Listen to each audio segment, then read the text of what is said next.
C'est parti. Merci beaucoup. Effectivement, tout le monde est très motivé. On vient de voir dans la table ronde précédente, qui manifestement a motivé beaucoup de gens, des choses qui étaient très intéressantes parce que c'était comment finalement les marques arrivaient à engager les consommateurs sur toute la partie amont, sur toute la partie campagne de communication.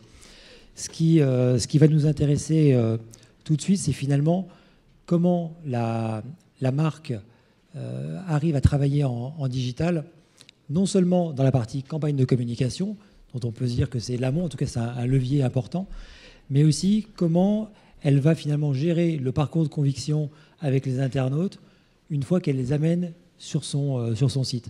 Parce qu'en fait, la particularité du média digital par rapport aux médias offline, et c'est en ça que c'est très très complémentaire, c'est justement cette logique, ce qui est une logique en fait où on ne va pas seulement dans le paid média et on n'est pas seulement dans l'achat d'espace, mais on va bien évidemment générer un retour. Et ce retour généré par les belles opérations qu'on a pu voir jusqu'à présent permet à la marque de créer du lien avec le consommateur. Et ce qu'on va aborder aujourd'hui dans cette table ronde, c'est vraiment ce volet, c'est comment en amont je fais venir, mais ensuite une fois que les gens sont là, comment est-ce que je les fais rester, je les fais revenir, avec des exemples qui, je pense, vous intéresseront, que moi j'ai trouvé en tout cas extrêmement significatifs, de marques qui s'inscrivent dans des logiques de parcours de conviction extrêmement différentes. On a à la fois des parcours de conviction sur des marques qui ont peut-être besoin avant tout de retravailler leur image et de, on va dire, juste créer du trafic dans un premier temps. Après, des marques qui veulent aller un cran plus loin et aller jusqu'à l'étape de vente. Et ce point de vue-là, on va aussi le voir avec une marque, Citroën en l'occurrence, qui s'inscrit dans un parcours de conviction qui est extrêmement long, très engageant pour le consommateur. Et donc, ça signifie que la marque, elle va devoir, sur son site, faire vivre l'expérience, non pas sur quelques jours, mais vraiment dans la durée. Donc, c'est à ça qu'on va s'intéresser aujourd'hui. Alors, on va peut-être juste reprendre quelques petits éléments de scénarisation. L'idée, finalement, c'est de développer un parcours de conviction. Ce parcours de conviction, il s'appuie principalement sur les objectifs marketing de la marque. Et au-delà de ça, on va mettre en place un parcours de conviction qui va s'appuyer sur deux éléments. D'une part, les objectifs marketing qu'on vient de voir, la campagne de communication qui va faire venir des internautes, mais au-delà du fait que les internautes soient venus, c'est que font-ils sur le site de la marque. Et ça nous amène finalement à définir des statuts de l'internaute. Alors on n'en définit pas 50, mais des statuts suffisamment significatifs qui vont nous permettre, à chaque étape, sachant ce que l'internaute a vu, sachant ce que l'internaute a fait, finalement, qu'est-ce qu'il a déjà partagé avec la marque, que ça soit en campagne ou sur son site, qu'est-ce qu'on va pouvoir lui proposer après. Comment on lui fait vivre quelque chose de plus intelligent, comment on ne le surexpose pas, mais comment finalement on trouve un niveau de juste exposition de l'internaute en fonction justement de la manière dont il se comporte.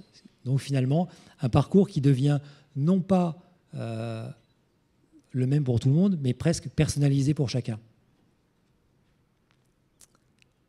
Et le tout dans une logique où la marque va chercher à rendre ce prospect, on va passer de chaud à froid, surtout on va chercher à faire interagir.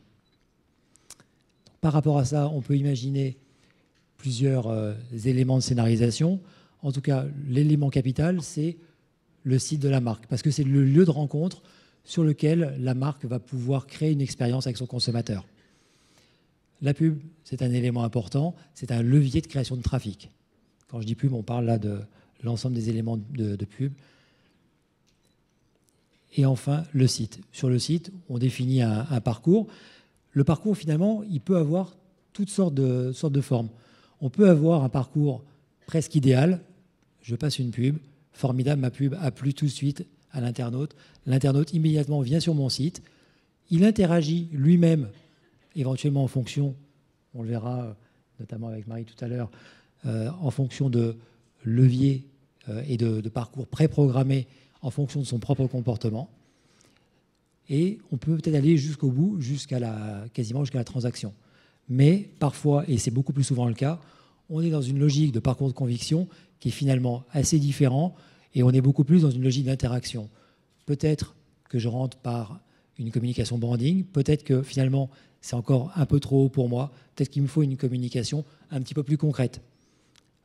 Mais peut-être aussi qu'une fois que je suis venu sur le site de la marque, peut-être que je vois des choses qui m'intéressent, mais j'ai besoin d'aller un cran plus loin. Par rapport à ça, ce qui va nous intéresser, parce que finalement on voit donc on a différents statuts de l'internaute, différentes étapes dans le parcours, mais quels sont les KPI qui font que finalement je vais pouvoir passer d'une étape à une autre. Plus on est en amont, plus on va s'inscrire dans un KPI finalement assez classique et qu'on retrouve beaucoup sur d'autres médias, qui est plus une logique de visibilité.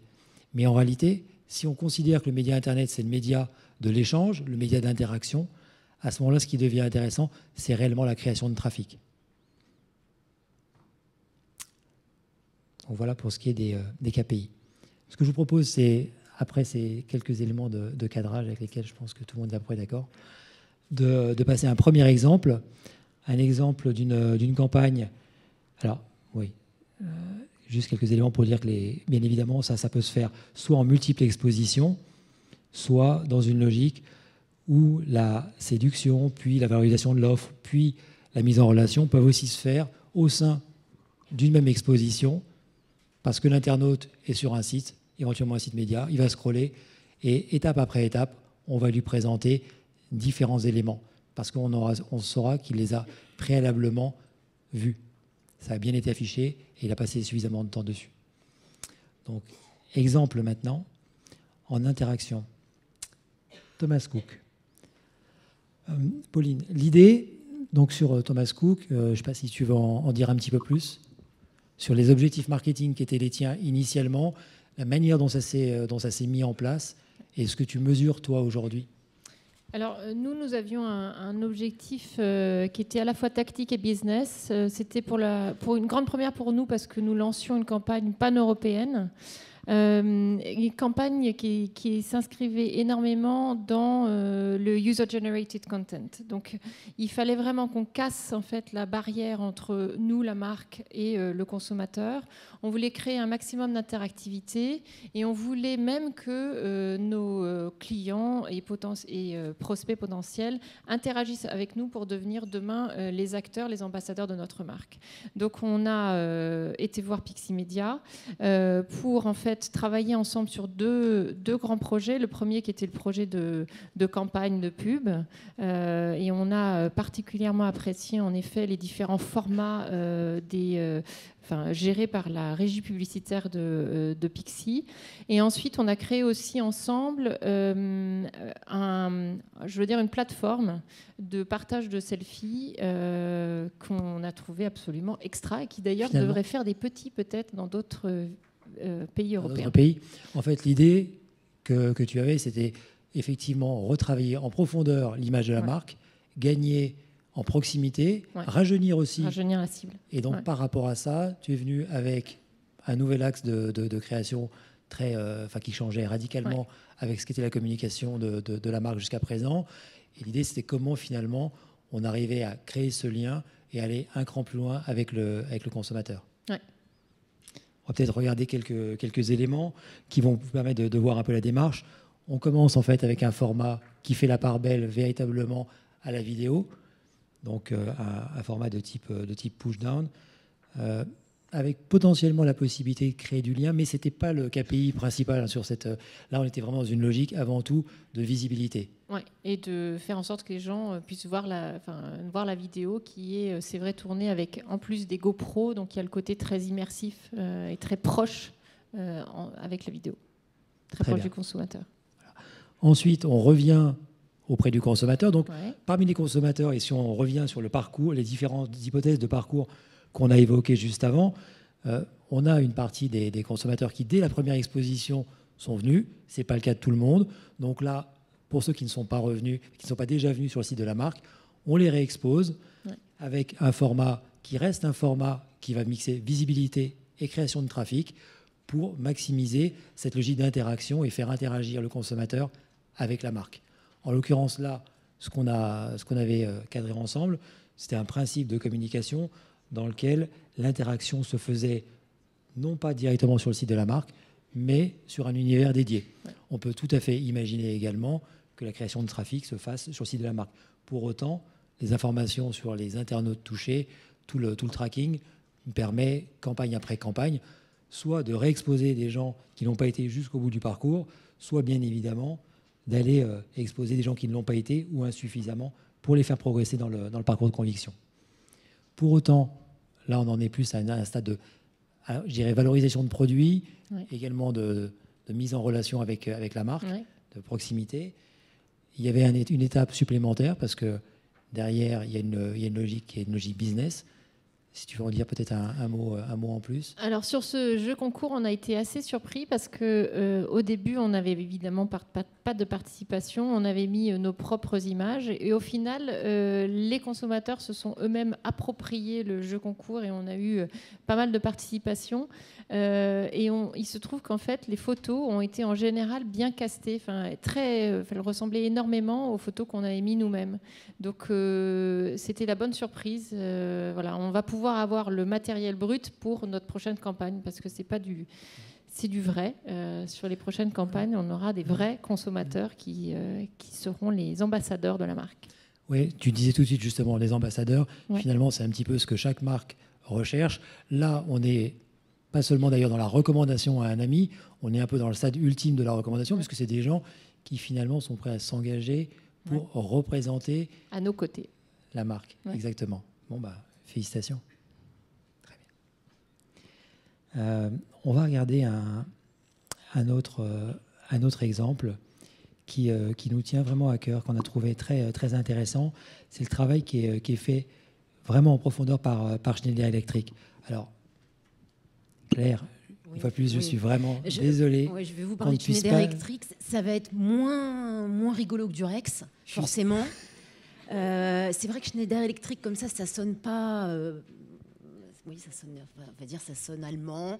Après, quand on dit finalement, mais qu'est-ce que fait Schneider Electric ? À part d'être une grosse entreprise du CAC 40 qui est dans les disjoncteurs, etc., finalement, la plupart du temps, le grand public ne sait pas qui on est. Donc, il y avait un vrai challenge, en tout cas. Ça, c'est la première chose, de faire savoir au grand public et pas au B2B, donc qui on est comme entreprise. Le deuxième challenge, c'est en plus, on n'est pas on va dire dans un parcours d'achat ou soit d'impulsion, on n'est pas un parfum, soit un achat, on va dire, statutaire, comme du luxe ou des voitures, etc. Là, on est soit sur des achats de prises électriques ou, au mieux, de gestion de l'énergie. Donc on se dit, mince, comment on va pouvoir engager un consommateur qui ne nous connaît pas et comment on va pouvoir l'emmener justement dans ce parcours de conviction avec quand même un impact business, parce qu'on est quand même dans une entreprise héroïste, comme toutes les entreprises maintenant d'ailleurs. Donc finalement, on avait un vrai challenge de départ. Comment est-ce qu'on va quand même faire un teasing auprès de ce consommateur sur un sujet qui est quand même pas très glamour. Donc là-dessus, je ne sais pas s'il y a la vidéo, mais ça serait dommage. Alors malheureusement, on n'a pas la possibilité de diffuser la vidéo. L'idée, on va peut-être s'arrêter déjà sur les différentes étapes finalement dans ce parcours de conviction. Donc on commence avec une vidéo. Oui. Faite par nos amis de BETC. Une vidéo que j'aurais vraiment voulu qu'on la voie, parce que en fait là ça vous montre une autre image de Schneider. Donc ça va être, je sais pas, je vais pas pouvoir faire des claquettes, mais je vous encourage à la voir. La vidéo, elle est sur YouTube et ça s'appelle Wiser. Et en fait c'est l'histoire de cette solution de management de l'énergie dans la maison qui est vraiment axée sur l'humour. Tout ça pour attirer l'attention du consommateur et puis finalement pour le driver vers notre landing page et ensuite vers notre site, où là, dans un deuxième temps, on va vraiment être plus dans donc la séduction, 2, le parcours de conviction, c'est en quoi en fait ce système de management de l'énergie il est vraiment intéressant pour le consommateur qui est soit dans une logique de rénovation ou soit dans une logique d'achat d'appartements. Donc du coup, en tout cas, toute la communication, on l'avait fait vraiment 100% digital sur des médias qui sont en lien avec l'habitat, avec la rénovation, voire même le bricolage, pour quand même avoir une audience un peu concentrée et surtout en affinité avec notre solution, parce que là, il ne s'agit pas de ratisser large comme avec Durex. Donc ça, c'était la première chose. La deuxième chose, c'est une fois qu'on va donc sur le site, et là, c'est pareil, la démonstration du configurateur ne marche pas. Alors, donc ça va être la deuxième flop. On est effectivement dans cette deuxième étape, en se disant, bon, première étape, on est vraiment dans le volet séduction. Voilà. Ensuite, deuxième il y a étape, un certain nombre d'internautes qu'on aura, qui vont venir sur le site et qui vont faire d'eux-mêmes tout le parcours, ou au moins une partie du parcours, découvrir le produit, peut-être aller jusqu'à rechercher un installateur.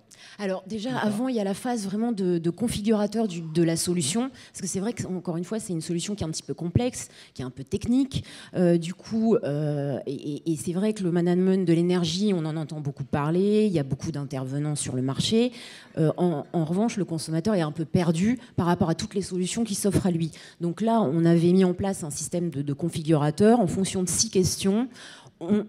Il arrivait à vraiment établir sa solution personnalisée pour qui répond vraiment à ses objectifs à lui. Voilà, un configurateur que vous pouvez voir ici, effectivement, qui est hyper simple, qui part de la facture d'électricité et qui permet d'aller jusqu'à la recommandation. Voilà, pour avoir la solution qui va permettre de piloter à distance tous les équipements électriques de la maison, le chauffage, l'éclairage, de mettre en mode holiday, etc. Et on voulait avoir un côté très didactique pour ne pas finalement ne pas en faire toute une montagne et finalement quelque chose de compliqué pour le consommateur. Ça, c'était la deuxième phase.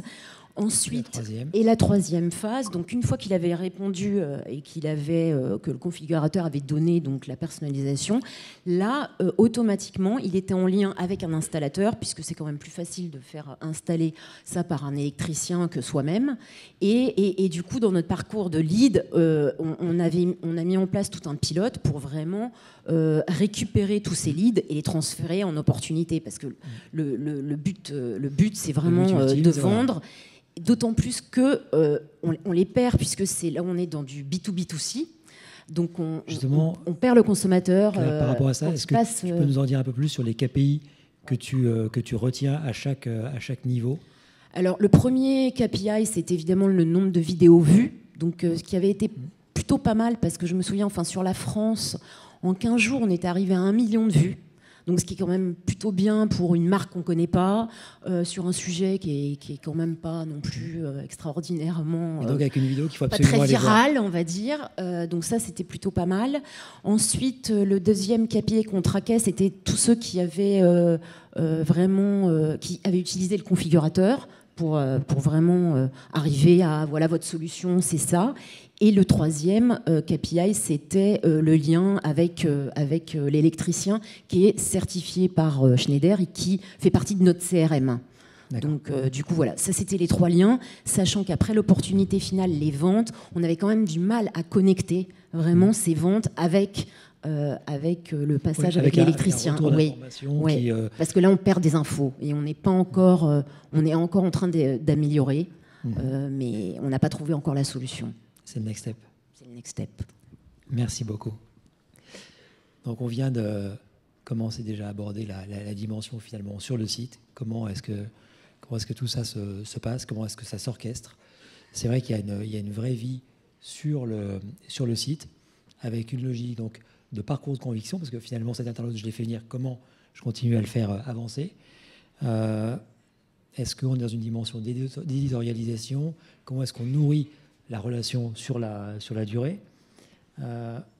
Marie, par rapport à ça, comment Citroën travaille cette dimension, justement, une fois que l'internaute est arrivé? Qu'est-ce qu'on lui propose? Vous parlez de l'ADN de Citroën, parce que nous, si on a 95 ans comme Durex, mais le parcours de conviction est parfois un peu plus long dans la consommation du véhicule. Et donc, on a dans notre ADN la creative technologie au service du bien-être. Donc, c'est de la creative technologie qui n'est pas gratuite et qui n'est pas de la technologie pour la technologie. Avec nos derniers lancements, que sont la C4 Cactus ou la nouvelle C1, on est vraiment dans la technologie utile pour nos clients. Et cet ADN qu'on a chez Citroën, on veut l'appliquer également sur le digital. Donc sur le digital, on a lancé cette année une nouvelle plateforme de marque qui est le citroën.fr pour la France, qui inclut à la fois des widgets qui nous permettent de mettre en avant les USP, de faire jouer nos visiteurs avec les USP les plus produits de nos véhicules, et également de la personnalisation site-centric. Donc imaginez que vous êtes arrivé sur le site citroën.fr après avoir vu une publicité à la télé. On est en général dans l'automobile des gros acheteurs de GRP en télé, même si le digital... en affichage aussi. Mais en affichage aussi, et en digital également, où on fait aussi beaucoup de retargeting. Mais vous avez vu une publicité, vous arrivez sur citroën.fr et la C4 Cactus semble être le modèle de vos rêves et vous commencez à vous projeter dans ce véhicule. Vous arrivez sur citroën.fr, vous allez visiter un showroom, commencer à jouer avec certains USP, commencer à sélectionner la couleur de votre véhicule, la couleur des air bumps qui sont les protections latérales de la C4 Cactus, et puis petit à petit rentrer dans le désir par rapport à ce véhicule. Et on vous coupe dans votre élan. Ou bien vous devez arrêter cette session, mais vous avez déjà une démarche d'intérêt par rapport au véhicule. Là-dessus, je coupe juste une seconde. Le KPI à ce moment-là, c'est quoi? C'est le temps ou le nombre de pages vues ou la profondeur dans le site? C'est un mix un petit peu de... C'est un mix entre le temps et la consommation dans le site. Donc la consommation de widgets, par exemple. On parle assez peu de taux de rebond parce que en fait on a une architecture de showroom qui est très très longue sur une page qu'on défile en fait un peu à l'image de ce qu'on a sur les tablettes.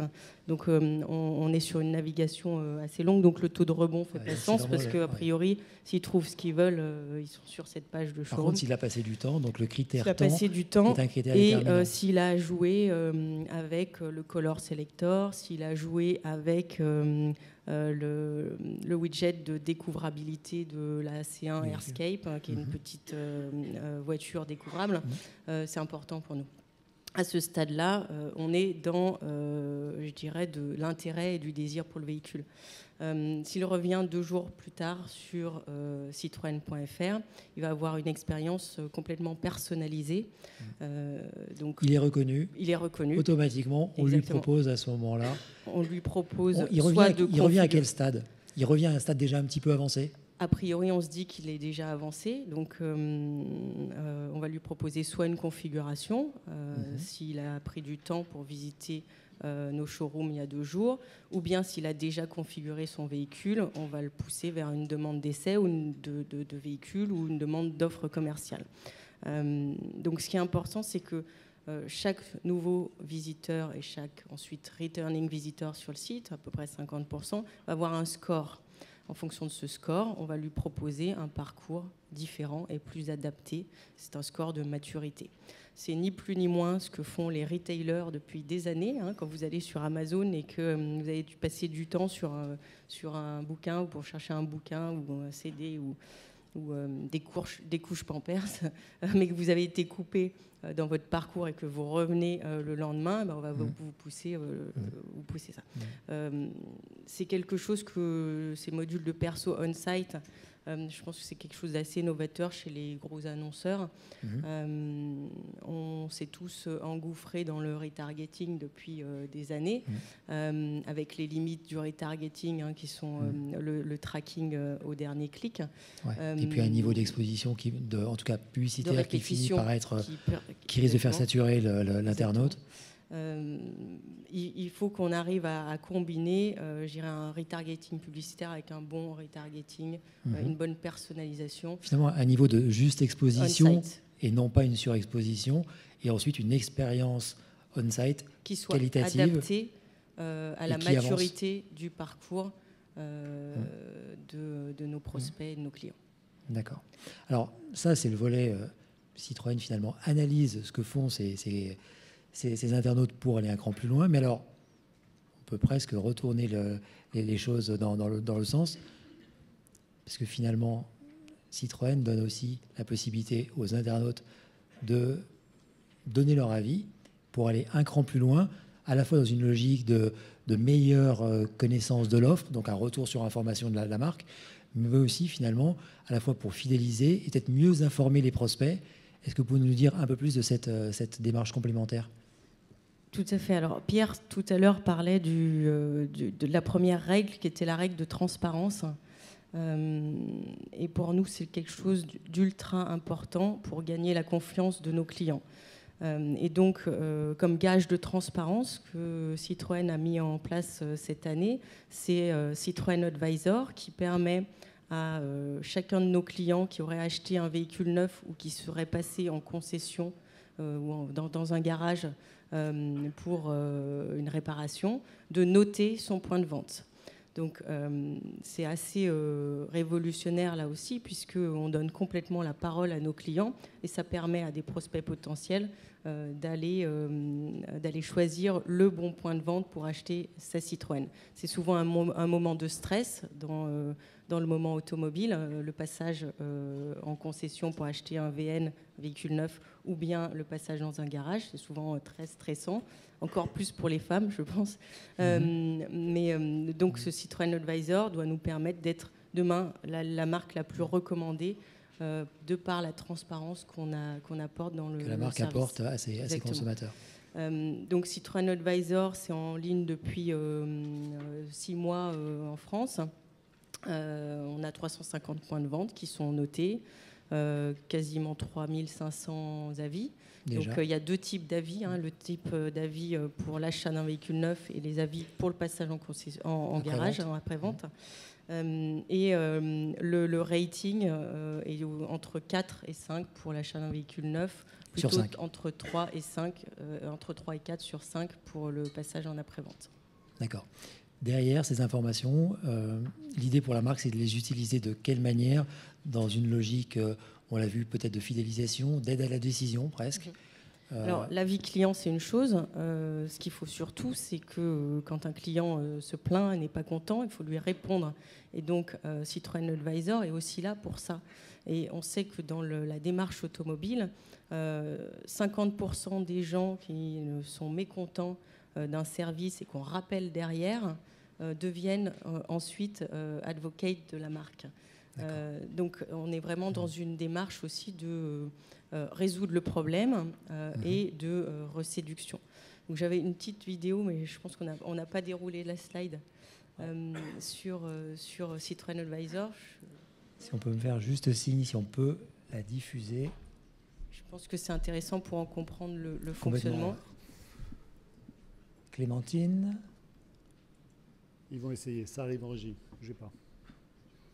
Non. Pierre, non.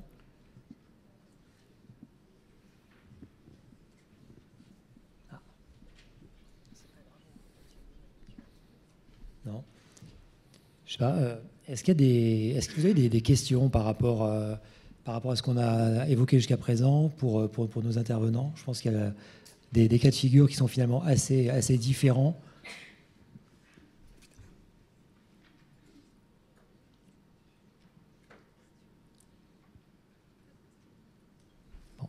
En tout cas, merci beaucoup. Merci Pauline. Merci beaucoup à chacune d'entre vous. Et Pierre.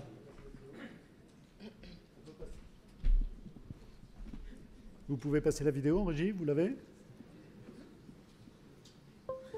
Ah, voilà. J'entends une petite musique qui démarre. Faites-moi signe, dites-moi quelque chose, ne me laissez pas bête comme ça sur le podium. On va pouvoir passer la vidéo? Voilà. Super.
promis qu'on allait pouvoir diffuser également la vidéo de Schneider Electric. Ah, allons-y.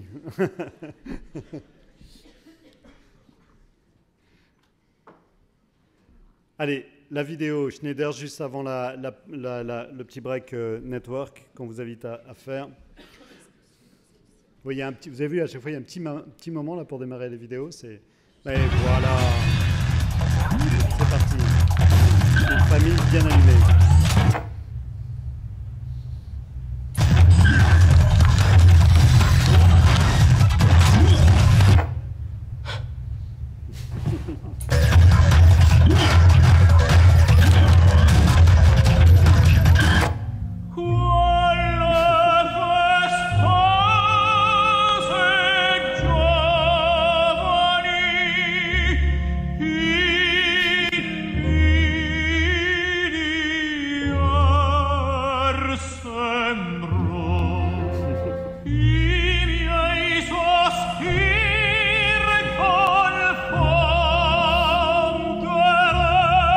J'allume et j'éteins. C'est génial ça, t'as vu, je peux mettre toute ma maison en veille. J'allume, j'éteins.